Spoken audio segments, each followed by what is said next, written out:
Bonjour à toutes et à tous. Avec la commission culture du Conseil régional des jeunes lycéens et apprentis de Bretagne et avec l'assistance de la commission communication de cette même instance, nous organisons une table ronde aujourd'hui afin d'interviewer des acteurs culturels de la région Bretagne, tous acteurs des politiques régionales à différents niveaux.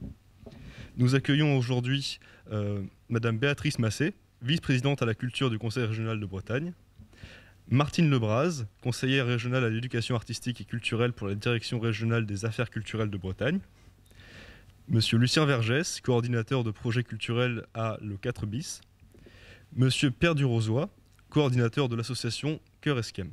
Je vais laisser la parole à Blanche et Théodore pour interviewer Madame Béatrice Massé. Alors bonjour madame, pourquoi avez-vous choisi de vous engager dans la politique ?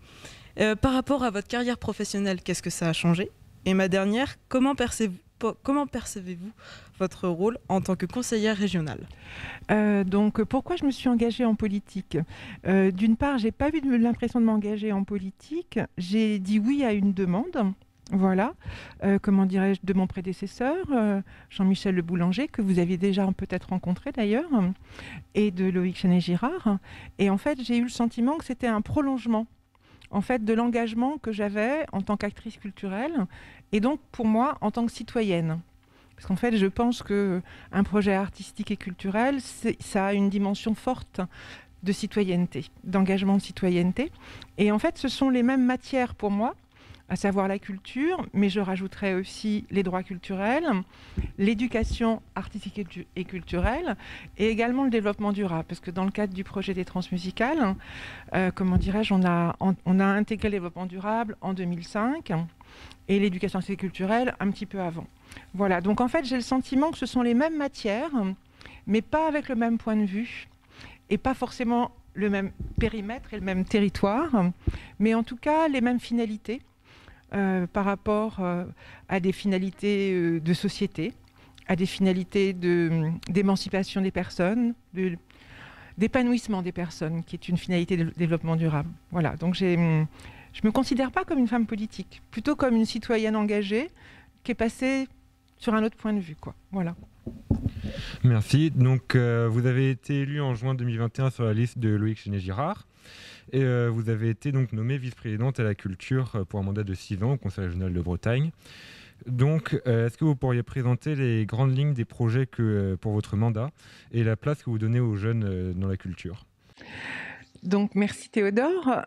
Donc, en fait, mon intitulé de fonction, c'est vice-présidente à la culture, aux droits culturels et à l'éducation artistique et culturelle. Donc, dans un premier temps, j'ai commencé par faire une note de précision sur ces 3 domaines et sur la manière dont je pouvais orchestrer ces 3 domaines dans une même politique culturelle. En sachant que je n'ai fait jusqu'à présent qu'une note d'orientation, parce qu'il y a des initiatives qui sont actuellement en cours. Je pense particulièrement au Forum des politiques culturelles et que je me dois, enfin, c'est mon point de vue en tout cas, je me dois d'attendre la fin de ce forum, qui est un forum construit avec 6 groupes de travail, tous thématiques qui réunissent beaucoup de personnes engagées sur le territoire culturel, quelle que soit la fonction qu'ils ont. Et donc, en fait, il y a d'abord une responsabilité d'attendre leurs préconisations, leur analyse et, on va dire, leur réflexion. Voilà, de manière à pouvoir les intégrer, m'en inspirer et là rédiger à l'été prochain, donc l'été 2022, un programme de mandat justement, puisque comme tu le disais, c'est un mandat de 6 ans, mais également 8 mois. Donc on a pensé que c'était intéressant de prendre du temps, parce que c'est un mandat long.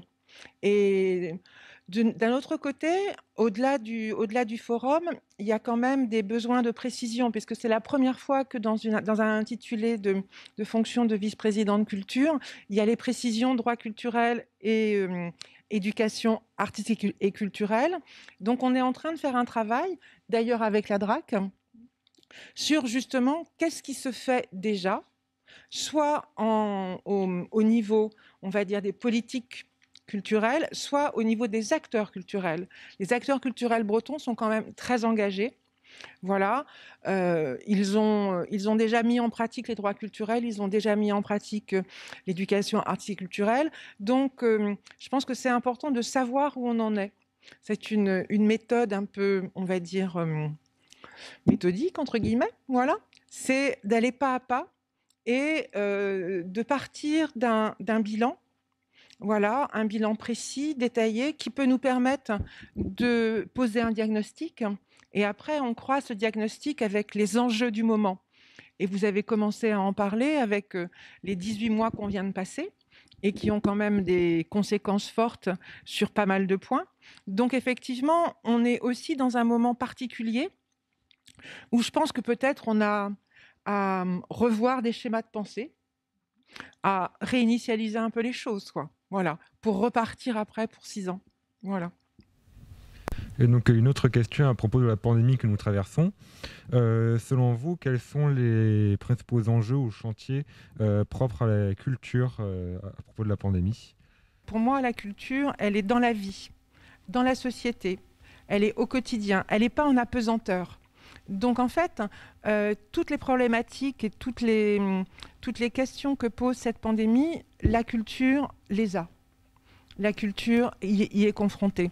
En sachant que cette pandémie, le premier enseignement qu'on peut tirer, c'est qu'en fait, elle a mis en visibilité et elle a accentué, accéléré beaucoup de problèmes qui étaient déjà identifiés auparavant.